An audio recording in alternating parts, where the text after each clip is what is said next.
একটি অপতথ্য বা তথ্যের বিকৃতি গোটা দেশকে অস্থিতিশীল করে ফেলতে পারে, মানুষে মানুষে তৈরি করতে পারে বিভেদ। তাই জাতীয় স্বার্থেই অপতথ্যের বিপরীতে প্রয়োজন সঠিক তথ্যটি তুলে ধরা। সেই কাজটি করতে এসেছি আমি রুবাইয়াত অদিতি। আমন্ত্রণ জানাচ্ছি রিউমার চেক নিয়ে ৭১-এর নিয়মিত আয়োজন ফেক নিউজ স্ক্যানারে। দর্শক, আজ আমাদের সাথে অতিথি হিসেবে থাকছেন জগন্নাথ বিশ্ববিদ্যালয়ের রাষ্ট্রবিজ্ঞান বিভাগের চেয়ারম্যান অধ্যাপক মেজবাউল আজম সওদাগর। আপনাকে স্বাগত জানাচ্ছি ফেক নিউজ স্ক্যানারে। আপনার সাথে আলাপে আসব, তবে তার আগে একটা প্রতিবেদন দেখে আসতে চাই যেন সার্বিক পরিস্থিতি সম্পর্কে একটা ধারণা পেতে পারি। থামছে না প্রধান উপদেষ্টা ডক্টর মোহাম্মদ ইউনূসকে নিয়ে অপতথ্য ছড়ানো। এই যেমন প্রধান উপদেষ্টা ডক্টর মোহাম্মদ ইউনূস নাকি বলেছেন আসন্ন ত্রয়োদশ জাতীয় সংসদ নির্বাচন সংখ্যানুপাতিক প্রতিনিধিত্ব বা পিআর পদ্ধতিতে অনুষ্ঠিত হবে। শেষে ফ্যাক্ট চেক করে জানা গেল পুরোটাই ছিল গুজব। ওদিকে বিরাট কোহলি ও তার মেয়ে ভূমিকার একসঙ্গে থাকার দাবিতে ৩টি ছবি নিয়ে তৈরি একটি কোলাজ সামাজিক যোগাযোগ মাধ্যমে ছড়িয়ে পড়েছে। জানা গেল সেটাও মিথ্যা তথ্য। দর্শক, সংবেদনশীল এমন 4টি অপতথ্যের ফ্যাক্ট চেক আছে আমার হাতে, শুরুতেই সেটা দেখে নিয়ে চলুন। প্রধান উপদেষ্টা ডক্টর মোহাম্মদ ইউনূস জানিয়েছেন আসন্ন ত্রয়োদশ জাতীয় সংসদ নির্বাচন সংখ্যানুপাতিক প্রতিনিধিত্ব বা পিআর পদ্ধতিতে অনুষ্ঠিত হবে। এই শিরোনামে সামাজিক যোগাযোগ মাধ্যম ফেসবুকে একটি ফটোকার্ড প্রচার করা হয়েছে। রিউমার স্ক্যানার টিমের অনুসন্ধানে দেখা যায় দাবিটি ছিল অপতথ্য। প্রকৃতপক্ষে সম্পূর্ণ ভিত্তিহীনভাবে তার নাম ব্যবহার করে আলোচিত মন্তব্যটি প্রচার করা হয়েছে। সম্প্রতি নেদারল্যান্ডস ইন্টারন্যাশনাল ক্রিমিনাল কোর্ট থেকে বাংলাদেশ জুলাই আন্দোলন এবং ৫ আগস্টের তদন্তের প্রকাশিত রিপোর্ট হাতে পেয়েছি।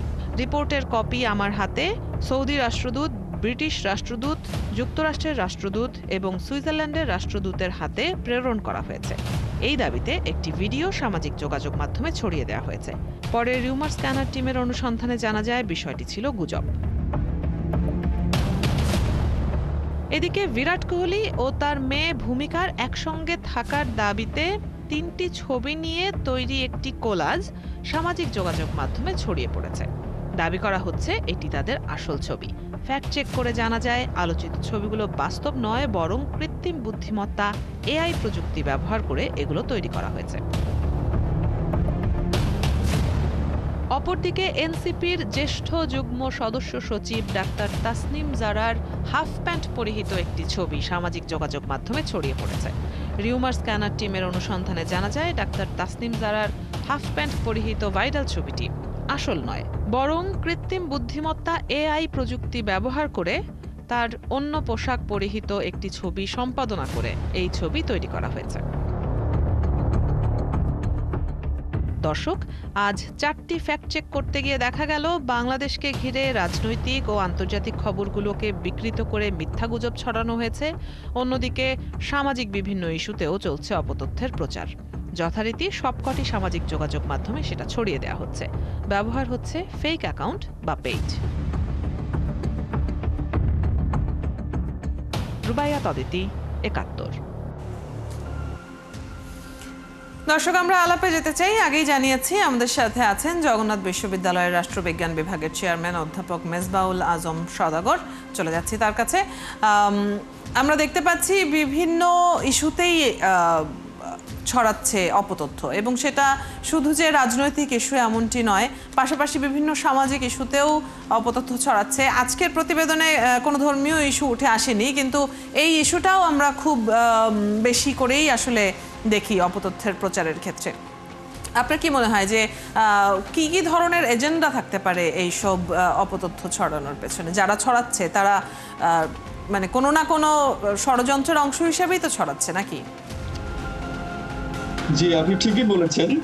যখন মিস ইনফরমেশন বা ডিসইনফরমেশন গুলো যখন ছড়ানো হয়, তখন এর পিছনে কোনো কোনো উদ্দেশ্য জড়িত থাকে। তো প্রাথমিকভাবে দুটো বিষয়কে আমরা খুব সিরিয়াসলি আমরা আইডেন্টিফাই করতে পেরেছি এবং এর ইম্প্যাক্ট দ্বারা আমরা সবাই আক্রান্ত হয়েছি। একটা হচ্ছে ধর্মীয় বিষয়, আর একটা হচ্ছে রাজনৈতিক বিষয়। এই দুইটা বিষয়ের প্রভাবটা বেশি লক্ষ্য করা যায় অপতথ্য ছড়ানোর ক্ষেত্রে। তো যখন ধর্মীয় এবং রাজনৈতিক দুটো বিষয় হচ্ছে খুব সেন্সিটিভ, এবং দুটো বিষয়ের পিছনেই কিন্তু আমাদের কনস্পিরেশন থিওরি কিন্তু এখানে কাজ করে, অর্থাৎ এর পিছনে কোনো না কোনো ষড়যন্ত্র আছে।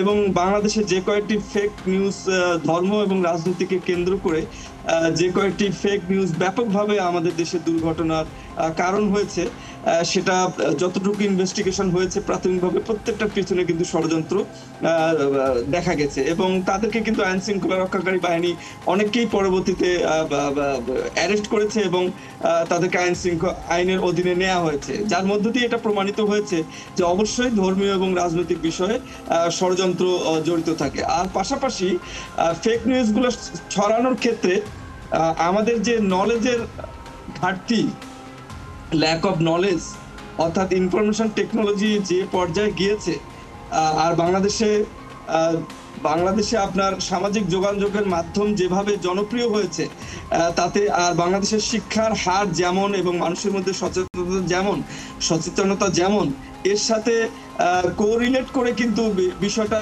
কোএক্সিস্ট করাটা খুব কঠিন হয়ে গিয়েছে। এই কারণে যেভাবে এটা ছড়িয়েছে ওই পরিমাণ জনসচেতনতা মানুষের মধ্যে নাই, কারণ অনেক মানুষ অশিক্ষিত বা কম শিক্ষিত, একটা জিনিস। আর দুটো জিনিস হচ্ছে, এই ইনফরমেশন টেকনোলজি দ্রুত এটা প্রসারিত হওয়ার ফলে আমাদের সোসাইটি এন্ড স্টেটে জনগণের মধ্যে যে গতিতে এটা প্রসারিত হয়েছে, সেই গতিতে তাদের মধ্যে সচেতনতা যেমন হওয়া দরকার সেটা কিন্তু সেই গতিতে আমাদের সোসাইটিতে তেমন ভাবে আসে নাই, যার ফলে এর ব্যাপক ইম্প্যাক্ট আমাদের সোসাইটিতে দেখা দিয়েছে। এবং মূলত এই দুটো কারণেই কিন্তু সামাজিক যোগাযোগের মাধ্যমে অপতথ্যের ব্যাপক প্রভাব এবং প্রসার আমাদের সোসাইটিতে কিন্তু আমরা লক্ষ্য করছি। তাছাড়া একটা প্রবণতা হয়ে দাঁড়িয়েছে বলেও মনে করেন কিনা, মানে বিভিন্ন সেলিব্রিটিদের ছবি, এই যে আমরা যেমন বিরাট কোহলির ছবিটি দেখছি, এখানে কোনো রাজনৈতিক বা কূটনৈতিক ইস্যু তো চোখে পড়ছে না, বা ক্যাপশনেও এই ধরনের কোনো কথা উল্লেখ করা হচ্ছে না, কিন্তু এটা প্রবণতা কি হয়ে দাঁড়িয়েছে যে এআই দিয়ে আমরা এমনি ফেক কিছু ছবি তৈরি করব? আচ্ছা, এটার সিগনিফিকেন্ট কারণটা হচ্ছে, আমি আগে একটা ব্যাখ্যা দিলাম, এই পয়েন্টে আমি বলবো যে বাংলাদেশে আপনার এই ফেক নিউজের যে প্রভাব এবং ফেক নিউজ প্রচার করার যে প্রবণতা, এই প্রবণতার বিপরীতে যে অ্যাকাউন্টেবিলিটি মেকানিজম বাংলাদেশে থাকা দরকার, সেই ধরনের অ্যাকাউন্টেবিলিটি মেকানিজম কিন্তু বাংলাদেশে তৈরি হয়নি। তারপরে এই অ্যাকাউন্টেবিলিটি মেকানিজমটা তৈরি করতেও গভর্নমেন্ট অনেক সময় বিভিন্ন ধরনের বাধার সম্মুখীন হয়। অর্থাৎ আমরা যেমনটি বলি যে মত প্রকাশের স্বাধীনতা হচ্ছে আমাদের একটা কনস্টিটিউশনাল রাইটস, তো এই ক্ষেত্রে এই পয়েন্ট অফ ভিউ থেকে বলা হয় যে এটা বাংলাদেশের একটা কনস্টিটিউশনাল রাইটস, এবং যার যা ইচ্ছা, যার যা মন চায় এখানে লিখবে, এখানে বলবে, এখানে প্রচার করবে, এটার বিপরীতে কেউ কোনো ব্যবস্থা নিতে পারবে না। এবং ব্যবস্থা নিতে গেলে অনেক সময় সেটাকে বলা হয় যে মত প্রকাশের স্বাধীনতার উপর বাধা। তো এইখানে একটা ভুল বোঝাবুঝি, একটা কন্ট্রাডিক্টরি একটা ব্যাপার রয়েছে। এই কন্ট্রাডিক্টরি ব্যাপারটাকে অ্যাড্রেস করতে অনেক সময় গভর্নমেন্ট কিন্তু ভয় পায়। গভর্নমেন্টের ব্যাপক ধরনের এখানে গভর্নমেন্টের প্রতি যে ব্যাপক ধরনের সাপোর্ট এবং যে পলিসি অ্যাডভোকেসি প্রয়োজন হয় এই কাজটা করার জন্য, সেইটাও বাংলাদেশে কিন্তু ডেভেলপ করেনি।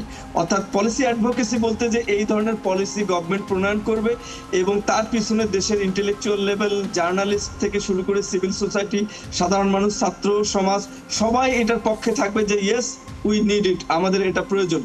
এই ধরনের পলিসি অ্যাডভোকেসি বাংলাদেশে এখনো তৈরি হয়নি।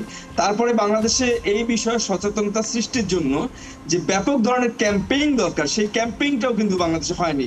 পাশাপাশি আপনি জানেন যে ইয়াং জেনারেশন বেশি সামাজিক যোগাযোগের মাধ্যমটি ব্যবহার করে, তো ইয়াং জেনারেশন যে ইনফরমেশন টেকনোলজিতে যে তাদেরকে ব্যাপকভাবে তারা যে মিস ইউজ করছে, এইটার প্রপার ইউজ তারা কিভাবে করবে, এই জন্য তাদের কি কি এডুকেশন দরকার। যেমন ধরেন আমাদের দেশে কারিকুলামের কথা যদি বলেন, তা আইটি সেক্টরটা কিন্তু মানে আইটি বিষয়ক একটা কারিকুলাম কিন্তু আমাদের একবারে ছোট ক্লাস থেকে ইন্টারমিডিয়েট পর্যন্ত কিন্তু অনেক জায়গায় এখানে কিন্তু আছে আমাদের দেশে বিভিন্ন কারিকুলামে। তো সেইখানে কিন্তু এই ফেক নিউজকে কিভাবে কমব্যাট করব আমরা, বা এটাকে প্রতিরোধ করব আমরা কিভাবে, সেই বিষয়ে কিন্তু প্রচন্ড ধরনের একটা ঘাটতি রয়েছে, যার মাধ্যমে তারা এডুকেটেড হবে স্কুল কলেজগুলোতে। এবং আপনি জানেন যে ছাত্র সমাজ যদি এটা দ্বারা এডুকেটেড হয়, তাদের দ্বারা তাদের বাবা মা, তাদের পরিবার, তাদের বন্ধু বান্ধব তাদের দ্বারা কিন্তু এই এডুকেশন দ্বারা প্রভাবিত হবে। তো গভর্নমেন্ট কিন্তু সেই পলিসিতেও এখন পর্যন্ত যায়নি। এর বাইরে গভর্নমেন্টের এই পলিসি এবং সচেতনতার জায়গাটি নিয়ে আপনি বলছিলেন, এর বাইরে আপনার কাছে কি মনে হয় যে আইনের কঠোর প্রয়োগ করার মতো সুযোগ এই ক্ষেত্রে রয়েছে? জি, অবশ্যই আইনের কঠোর প্রয়োগ করার এখানে সুযোগ রয়েছে। কারণ আপনি জানেন যে আমি যেটা বললাম যে অ্যাকাউন্টেবিলিটি মেকানিজমটা তৈরি করতে হবে।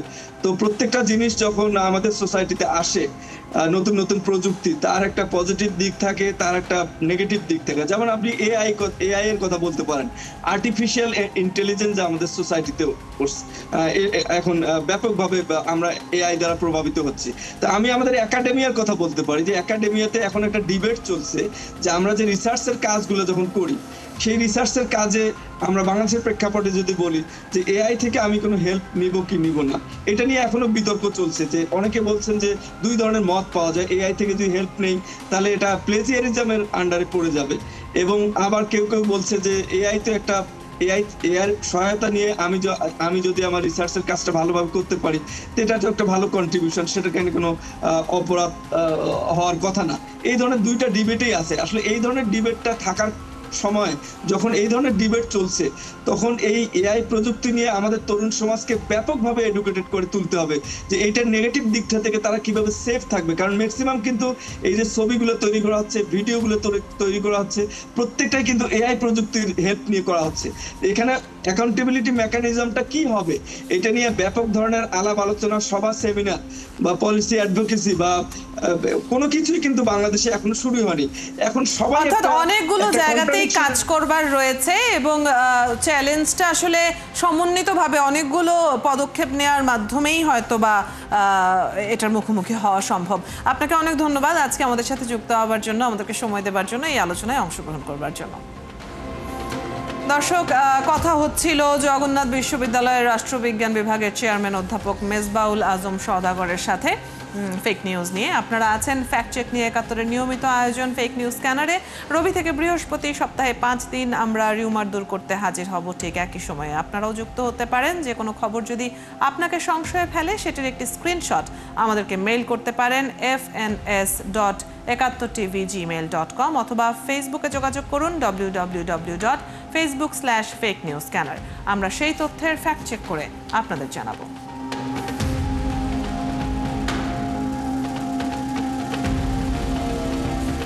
চটকদার শিরোনাম দেখে ক্লিক করবেন না। বিশ্বাস আর প্রতিক্রিয়া জানানোর আগে ফ্যাক্ট চেক করুন। থাকুন একাত্তরের সাথে।